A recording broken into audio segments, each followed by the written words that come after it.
Hello, this is a lecture on gaming casinos and the international aspect of that. It's a very unique area of the experience industry, if you will. Quite different, even though the facilities may seem similar to hotel operations, but quite a bit different in terms of where the emphasis is. So let's get into talking a little bit more about it in terms of what we're talking about here. First, let's talk about what gambling is, right? Gambling is the act of placing stakes on an unknown outcome with the possibility of securing a gain if the bettor guesses correctly, right? So, question, do you think all the big facilities on the Strip in Las Vegas were built because someone's going to gain from their bet or because they lost? Shouldn't take you long to figure that one out, right? Of course, it's all about the house, and we'll talk about that in a minute, but the reality is that gaming is a very profitable business for those in the gaming industry, and it's an entertainment for the rest of us. A couple of terminologies to understand. A wager, that's what we call the bet. Okay, that has to happen first. Then there has to be a randomized event. And in fact, that's a key element to understanding gaming, and that gaming is a financial, a statistical business. Not so much an entertainment business as it may seem on the surface. It's about the issue of randomizing that event to the house's advantage. And then there's a payoff, and of course the payoff can't be greater than the wager or you're going to lose money in terms of the process. So it's all structured in order for it to be a profitable business, if you will. The house edge. House edge is what makes casinos possible, right? This is the monies that the casino makes off of this. The house keeps part of that gaming aspect of it in order to keep business fair and equitable. All of the casino operations around the world are highly regulated by the Nevada Gaming Commission or the Singapore Gaming Commission, other places around the world that they're very structured that way. The house edge is defined as the mathematical formula that allows the house to keep a small percentage of every bet made by a player. The player may have some luck in the short run, but the house advantage usually prevails in the long run, and I would say that's pretty true in terms of where we look at the facilities that are built. Some other terminology to understand: the handle, that's the amount of the bet that's put on the game. The win is the handle minus the money paid out. Okay, so essentially what the casino keeps from the bet. And then the hold percentage, which is the percentage of the total handle that is retained as part of the win. So even when you win, there's still a percentage that the house keeps. So what's the most important knowledge you need to know to succeed in the gaming industry? As I indicated earlier, it's a statistically designed industry that's about the financial gain. It is not in the same context about the guest entertainment aspect or experience, if you will, of the hotel side of the business. Hotel rooms are essentially incidental to the gaming aspect, as are the convention facilities are incidental to the gaming aspect. They are what bring the people to that business, but the business is focused on the financial aspect. To succeed in the gaming industry, you really need to be good with your numbers. I have a former student from UNLV, actually, graduate of the hospitality school there. She went on to get an accounting degree in her master's, and she works for the Gaming Commission in Nevada now. That's her job, and she has gravitated to that side. She understands the hospitality side, but it's the numbers issue that's all about. Now, complimentary rooms and complimentary services of all kinds, food and beverage, other aspects, are a part of the game. And when you think about it this way, you have a person who's coming to stay in your hotel tonight, in your casino hotel, who's going to be gaming. And you say, you have to put $5,000 a day down on the table. Now, your guest rooms cost $250 a night. If somebody's going to put $5,000 on the table today, would you give them a $250 room? Hope that didn't take you very long to think about that. But of course you would, right? If you kind of get $5,000 for $250, it would be well worth it, because we know most people are going to lose and not going to win, right? So complimentary rooms are an important part of it. Now, generally speaking, as it states here, higher producing players are given higher values, but there is also a contract you sign when you come in that says, if I spend this amount of money over this period of time here, then I will get my room free. So it says $5,000 a day, and you get there to Vegas, and then all of a sudden you decide, oh, we're going to go to a show today. Maybe we're going to go out and see Red Rock. We're going to go to other areas around. We didn't get to the tables today. Now you come to check out. It says on the second day you were there, you didn't do 5,000. So what are they going to do? Charge you for the room. A lot of students that I used to have at UNLV would do internships in the hotels there, and they would get assigned to the area of guest services. And when they got in guest services, this was their biggest challenge, is to explain to people that what they thought was a free room wasn't a free room because they didn't do the gaming that they were supposed to be doing on a particular period of time.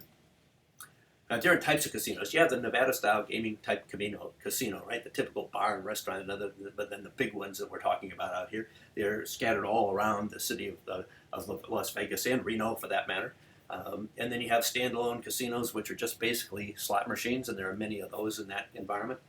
Indian reservation casinos, the Indian casinos, and riverboats. Now, Indian casinos, when they first were introduced and allowed in states like California, Michigan, other places, the gaming operations in Vegas were very concerned. They thought it was going to take business away from them. But in fact, they found to be that's not the case. What happens is someone goes to one of the Indian gaming reservations near where they live, or closer to where they live.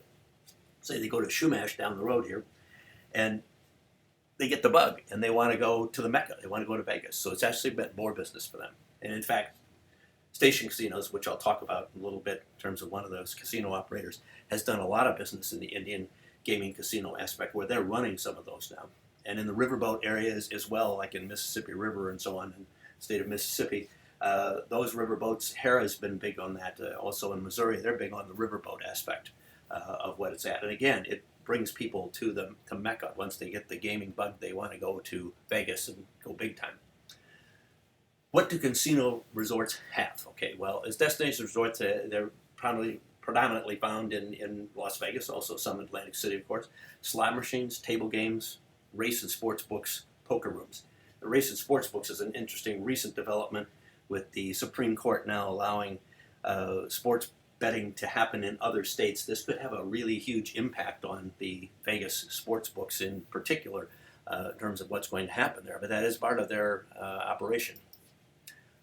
Some of the components, in addition to that, the slot machines produce most of the revenue. Of course, the table games are a big and most popular nationally, but they also have lodging, food and beverage, celebrity chefs, we'll talk about that in a minute, entertainment, retail shopping. Some of the greatest retail shopping in the country is there, some of the highest producing revenue. Convention facilities, we have huge convention hotels in places like the Venetian and Palacio combination, or Mandalay Bay, for example, MGM, and nightclubs. These are big factors that are part of what has been termed a mega resort. A mega resort is the term that was used in Vegas to talk about these facilities as they were being built. That was the concept. Later, we're going to talk about a different concept that developed in Asia, and I ask you to think about, well, what are the differences between these? And is the word resorts appropriate here? Is Las Vegas a resort? In that context is what you typically would think of a resort. Now, the real change in the gaming business and in the industry from an entertainment perspective, experience perspective, happened in Vegas as a result of what Steve Wynn did when he bought the Mirage Hotel, when he built the Mirage Hotel. He started off, looking at entertainment then as being a major factor. And what was the major feature that they had at the Mirage Hotel that drew all the attention when it first opened? See if any of you know. I gave you a few minutes. It probably was well before your time, but if you've been there, it was the volcano. That volcano has now led to many other features and made the volcano kind of, minuscule in its context of things. The Bellagio with its fountains and so on, up and down the strip, with everyone trying to outdo the other. Another part of that aspect was to bring in the celebrity chefs Wolfgang Pucks and Spagos into the Caesar's Palace, is another element that has now grown in terms of what you see there. And the quality and cost of entertainment has skyrocketed, and the big name entertainment that goes to Vegas, which, by the way, has not carried over when we start talking about places like Macau or even Singapore. Full-fledged malls inside of casinos. The At one point, that may still be the case. The Forum shops at the Caesar's Palace had the highest grossing revenue per square foot in the United States of any retail operation. I mentioned the celebrity chefs aspect. You see some of the well-known chefs that operate out of the Venetian Las Vegas. Now, some cases, the chefs run those restaurants and it's their restaurant. In the Venetian's case, particularly relating that to the Marina Bay Sands in Singapore, one of Sands' other properties out there, the chef puts the name over the door, essentially gives them the license agreement to operate it, but it's operated by the staff of the Marina Bay Sands Hotel. There's a manager there who represents the chef, but for the most part, all the employees operate there under the auspices of the operation itself, the Venetian, whatever. The menus and so on are set and designed by those chefs, but they're not actually operating on a day-to-day basis. The casino gaming companies, in the left side over here, you have the big four. You have the Las Vegas Sands, started by Sheldon Adelson, which is the Venetian in Las Vegas and Macau, and the Palacio in Las Vegas, and Marina Bay Sands in Singapore, plus other developments on the table. Sheldon Adelson was a trade show owner, operator, exhibition, the Comnex, the world's largest computer show is what it was, basically. Held every year at the Sands Expo in Las Vegas. World's largest show in terms of attendance. He sold that show. And when he sold that show, he took that money to build the Venetian Hotel, and then later the Palazzo, and so on. Now, that show, within 10 years, folded because people didn't go to shows to buy computers anymore. The name, ironically, a number of years later, was bought by UBM, which is a big exhibition organizer, for $10. So, it didn't cost very much at that stage. The Wynn Resorts, started by Steve Wynn. Steve got into a little sexual harassment problem recently, so Steve's no longer in charge. Started by Steve Wynn. Has properties in Las Vegas and Macau, and the Encore also in Vegas. MGM Resorts are in Las Vegas and Macau, and then, of course, in Vegas they have a huge number of hotels there towards the end of the south end of the Strip, the Bellagio, the City Center, Mirage, Mandalay Bay. And they operate a number of different hotels under that umbrella, under the City Center umbrella too. Caesars Entertainment is the fourth. Caesars is Caesars, Paris, Flamingo, Harrah's, Rio, all of those together, predominantly focused in Vegas, although they have operations in other places as well. On the right side, you have Station and Boyd Gaming and Golden Entertainment. These are more of the Vegas operating casino operations. Station Casinos has more of the suburban or the outlying areas from the Strip casinos in Vegas, and then they are big in the Indian gaming aspect. Boyd's is also very much a local Vegas operation in terms of where their properties are. And then Golden Entertainment has the Stratosphere and Arizona Charlie's. The last two on that list are on the international side. In Macau, you have Stanley Ho, who used to have the only license for gaming in Macau. In fact, when I first went to Macau for the first time when I lived there in the early 90s, Western people didn't go into the casinos there. They were basically for locals, and Stanley Ho had the only license. He still has one of the licenses there today, and operates a number of the casinos. His daughter operates actually those today.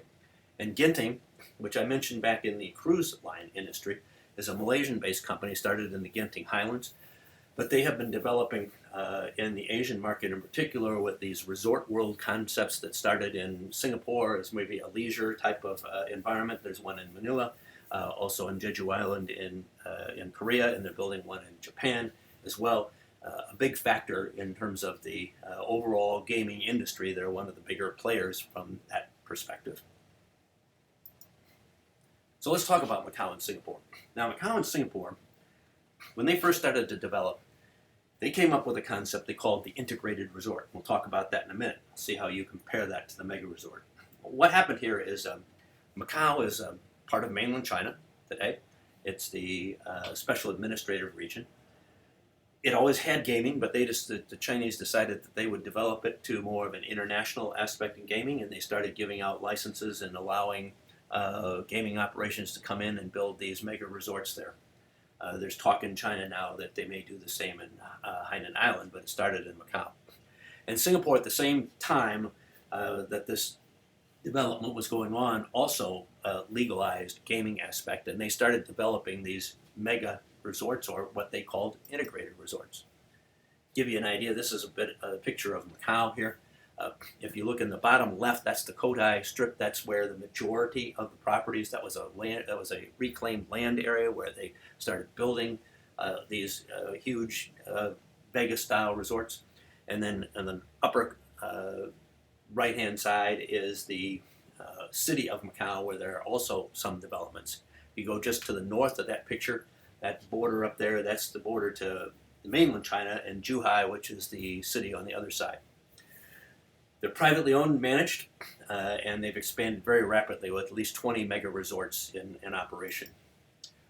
This is the Cotai Strip. You see, if you look at the center of the picture, you see in there, you see the Venetian. The Venetian actually owns, the Sands actually owns the Four Seasons property, the Parisian property, the Sheraton, Conrad, Holiday, and St. Regis that are across the street from it. They own all of that area there.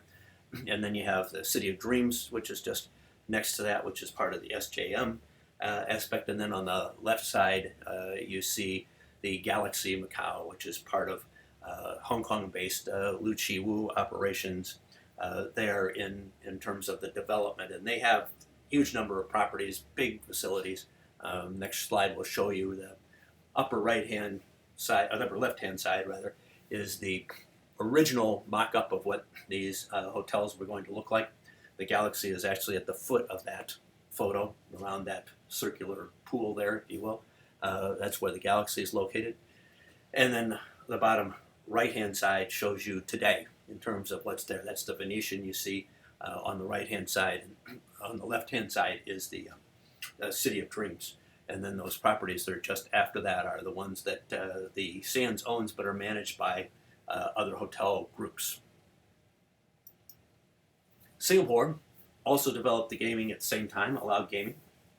Now, they were very conservative in Singapore, and they don't want Singaporeans gambling. So they charged them 250 Singapore dollars, about 175 US dollars, to go in. Las Vegas Sands owns the Marina Bay Sands. That's the biggest one. That's an iconic facility right there. You'll have a video of that shortly that you can watch, and we'll talk more about that facility. It has all the features, huge convention hotel, one of the best convention hotel facilities that you'll see anywhere in the world, as well as shopping, entertainment of all different types in terms of that operation. And that's a Las Vegas Sands operation. And then the one at the bottom is the Resorts World. As I mentioned before, that's a Resorts World Sentosa. That's an island. In the upper picture you'll see to the left-hand side, that's really the downtown business district. So it's really in that general vicinity. Whereas the Resorts World Sentosa is a resort island that's right off of Singapore. It's part of Singapore, but it's just a small causeway across. And they've developed more of a leisure element there with the Universal Studios Singapore there and the Genting operation running the gaming and the hotel operations there. Now, here you'll see a link to the Marina Bay Sands. So what I'd like you to do is I want you to view this video, and then I want you to list down what you think the features of an integrated resort are. What are the features that would qualify it as an integrated resort? What would make that happen? And then compare that to what we've talked about and what I listed before are the features of a mega resort in Vegas. And we're going to talk about that and see what you think the differences are. And I'm going to compare what you have said with what my students in Singapore said, who've been indoctrinated into the Singapore concept of what an integrated resort is. So we'll end the recording at this point in time, and I hope that you'll find it